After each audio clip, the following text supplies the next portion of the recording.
Hello, good morning. कसे आहात सर्वजण? नवीन वर्षातला पहिला गुरुवार आहे आज. तर आजच्या दिवसाच्या तुम्हाला खूप खूप साऱ्या शुभेच्छा. तर गुरुवार म्हटलं की माझं सुरुवात होते ती हळदीच्या लेपनापासून.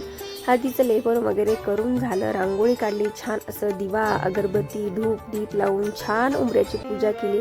वातावरण घरात अगदी प्रसन्न झालं होतं, खूप छान वाटत होतं. नंतर महाराजांचा अभिषेक वगैरे करून घेतला. छान अशी दर गुरुवारीच आपण अशी स्वामी महाराजांची छान अशी सागर संगीत पूजा करतो. तर आजची ही पूजा तुम्हाला कशी वाटली कमेंट करून तेवढं नक्की सांगा. व्हिडिओ आवडला तर लाईक आणि फॉलो नक्की करा आणि कमेंट बॉक्समध्ये श्री स्वामी समर्थ लिहायला तेवढं विसरू नका. श्री स्वामी समर्थ. भिवू नका, स्वामी सदैव तुमच्या पाठीशी आहेत. स्वामी समर्थ, श्री स्वामी समर्थ, जय जय स्वामी समर्थ.